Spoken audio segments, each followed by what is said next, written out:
When a sword hits the ground, its physical threat ends, but a whispered secret, a carefully placed lie, can continue to dismantle a government from the inside out. 2 millennia ago, a political strategist named Chanakya sought to move beyond the era of fractured warring states.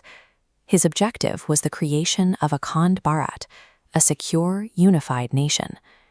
Maintaining an empire of this scale introduced a massive logistical problem. A ruler cannot dispatch an army to fight a threat they cannot see, such as a quiet conspiracy forming in a distant province. To solve this, the Mauryan state relied on the Gauda Purusha. This was a vast, state-sponsored intelligence apparatus, a legion of secret agents designed to operate as the king's eyes and ears. Imperial power relied less on the size of the standing army and more on the invisible reach of this surveillance network. Picture a bustling Mauryan city center, traders shouting over each other, monks seeking alms, and locals gathering at the market. According to the ancient political treatise, the Arthaśāstra, this ordinary crowd was heavily seeded with state surveillance agents operating under deep cover. Field agents adopted unassuming identities. A student gathering in the square might be a fraudulent disciple trained to guess the minds of others.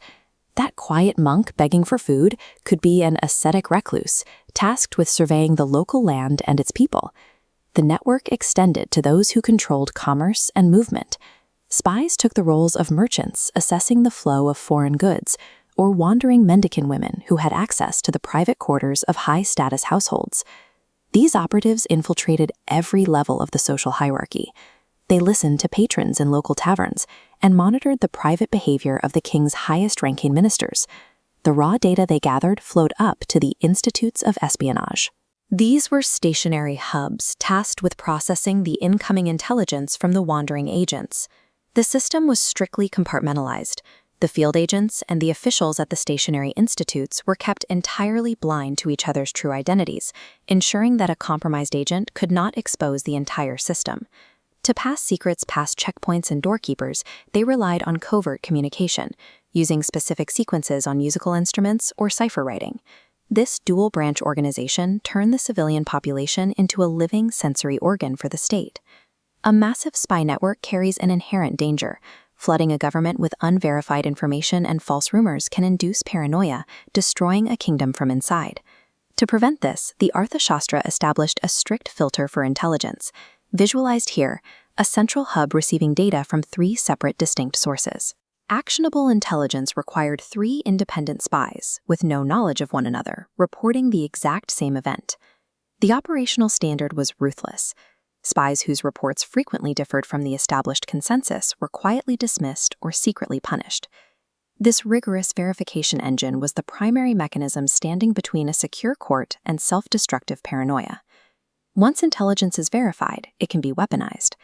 We see these covert tactics recorded in the historical Sanskrit play Mudra Rakshasa. The text details an existential threat to the Mauryan Empire, a massive military alliance led by the enemy minister Rakshasa and his king Maurya. Instead of marching an army to meet this coalition on the battlefield, Chanakya deployed an asymmetric response. He sent his deep cover spies directly into the enemy camp. The spies executed a calculated psychological trap. Rakshasa's personal signet ring was stolen to authorize a damaging forged letter. This forged letter was then combined with verified rumors fed by the spy network. The goal was to exploit King Maurya Ketu's insecurities and sow distrust between him and his commander. Chanakya neutralized a physical army by shifting the theater of war directly into the mind of the enemy king. The immediate fallout of the forged letter was devastating. King Maurya Ketu succumbed to paranoia, convinced that his own inner circle was plotting against him. Driven by this fabricated treason, the enemy king began to purge his own allies. The coalition's chain of command entirely fractured. The massive enemy alliance collapsed from the inside out, long before a single Mauryan soldier had to draw a sword. The text documents the defeat of the enemy minister, Rakshasa, who realizes he has been outmaneuvered by a psychological checkmate. The impact of these methods extended far beyond a single battlefield. By establishing unified civil and political norms, Chanakya shifted the public's focus from individual states toward a unified identity. History records that this internal stability was so profound that no major invasion crossed the Indian borders for the next 1,000 years. It was a demonstration of a core Mauryan principle, that a state is most secure when it forces its enemies to collapse under the weight of their own suspicion. This entire architecture of espionage relies on a deeply fragile core philosophy, the absolute containment of the truth.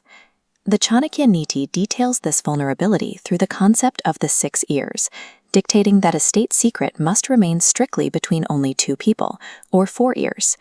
The logic is uncompromising. The moment a third person learns a secret, no matter how trusted they are, those 6 ears ensure the information will eventually leak into the open. A physical sword is necessary to conquer a kingdom, but only intelligence and absolute secrecy can preserve it.